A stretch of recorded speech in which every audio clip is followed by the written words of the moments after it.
3 राज्यों में बीजेपी को मिली बंपर जीत से विपक्ष में तूफान आया हुआ है। इंडिया गठबंधन की कल होने वाली बैठक टल गई है, जिससे सवाल उठ रहा है कि क्या 2024 से पहले ही यह गठबंधन बिखरने लगा है। पहले बाकी सहयोगी कांग्रेस के रवैये से नाराज थे, तो अब उत्तर भारत के कई दल डीएमके की बयानबाजी से सहम गए हैं। डीएमके सांसद ने हिंदी राज्यों को गोमूत्र राज्य बताकर तंज कसा।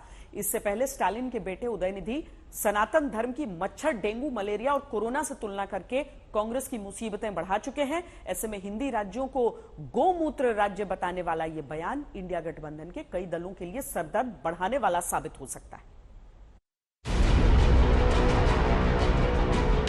सोमवार को संसद का शीत सत्र शुरू होने से ऐन पहले सुबह करीब 10 बजे प्रधानमंत्री मोदी ने विपक्ष को एक नसीहत देते हुए कहा था, इस सत्र में पराजय का गुस्सा निकालने की योजना बनाने के बजाय इस पराजय में से सीख करके पिछले 9 साल से चलाई गई नकारात्मकता की प्रवृत्ति को छोड़ करके इस सत्र में अगर सकारात्मकता के साथ आगे बढ़ेंगे तो देश उनके तरफ देखने का दृष्टिकोण बदलेगा, उनके लिए एक नया द्वार खुल सकता है। विपक्षी दलों ने प्रधानमंत्री नरेंद्र मोदी की इस नसीहत को 36 घंटों के अंदर बुला दिया। डीएमके सांसद ने हिंदी राज्यों का बीजेपी को जिताने पर मजाक उड़ाया और उन्हें गोमूत्र राज्य बता दिया, जिसके बाद सनातन के अपमान का मुद्दा एक बार फिर सुर्खियों में आ गया। संसद के शीतकालीन सत्र के दूसरे दिन लोकसभा में गृह मंत्री अमित शाह ने जम्मू कश्मीर आरक्षण संशोधन बिल पेश किया।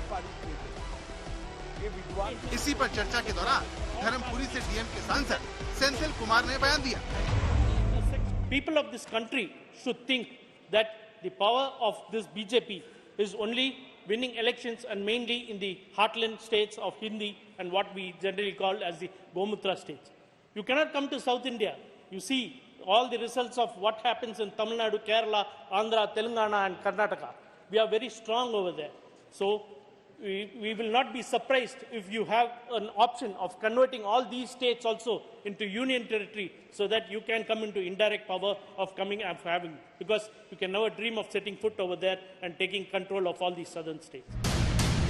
इंडिया गठबंधन में शामिल डीएमके सांसद के इस बयान को बीजेपी ने मुद्दा बना लिया और भाजपा नेताओं ने कांग्रेस से पूछना शुरू कर दिया कि क्या वो उत्तर भारतीयों के खिलाफ अपने सहयोगी की अपमानजनक टिप्पणियों से सहमत हैं। हम गौ को और गौ माता को और गौ माता के मूत्र को भी हम सम्मान करते हैं, पूजते हैं, मुझे इसका फक्र है। लेकिन सनातन को जो समाप्त करने की कोशिश करेगा वही समाप्त हो जाएगा। देश बर्दाश्त नहीं करेगा और चाहे वो डीएमके हो या कोई भी हो, जो देश की आस्थाओं के साथ खिलवाड़ करेगा, देश की जनता इकट्ठा होकर उसको मुंहतोड़ जवाब जरूर देगी। गाय हमारी माता है और प्राचीन काल से, सनातन काल से हम सब गाय को पूजते आ रहे हैं। इस प्रकार की बयानबाजी कष्टकारी है, दुखद है और देश की जनता कभी से स्वीकार नहीं करेगी। विभाजनकारी नीतियों के साथ चलने वाले लोग 70 वर्ष से विभाजन कर रहे हैं, तो आज ये लोग सनातन और हिंदू को गाली देते थे, अब ये लोग भारत में रहने वाले लोगों को गाली दे रहे हैं क्योंकि 3 राज्यों में कांग्रेस पार्टी की हार हुई है।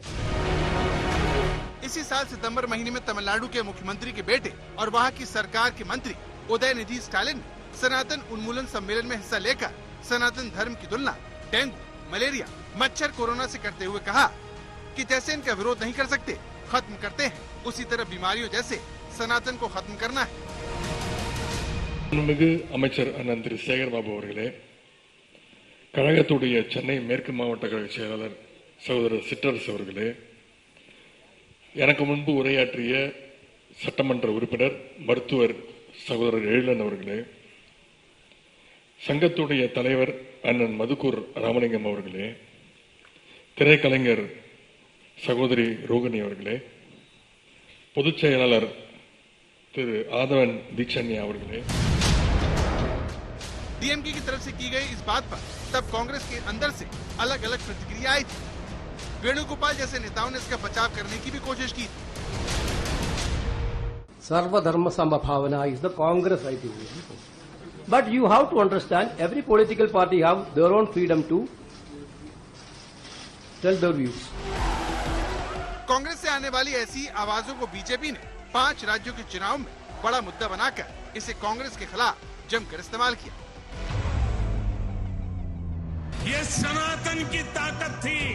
इस स्वतंत्रता आंदोलन में फांसी पाने वाले वीर कहते थे कि अगला जन्म मुझे फिर ये भारत माँ की गोद में देना। इस साल की शुरुआत में कांग्रेस ने भाजपा के हाथ से कर्नाटक की सत्ता छीन ली थी, जबकि तमिलनाडु समेत अन्य दक्षिणी राज्यों में गैर भाजपा दलों का शासन है। इसी को आधार बनाकर डीएमके सांसद की तरफ से ये बयान दिया गया।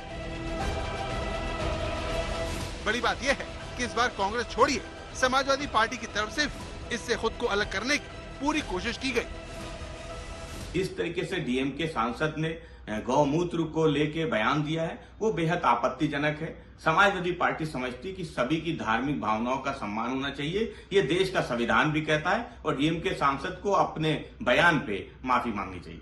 इस बात से हमारे कोई लेना देना नहीं है। कोई इंडिविजुअल कोई सदन के अंदर कोई बात कहते हैं, इसमें हमें क्या लेना देना। हम गौ माता बोलते तो हैं।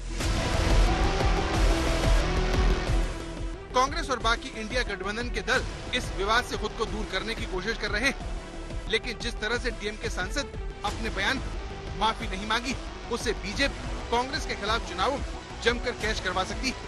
आज तक ब्यूरो।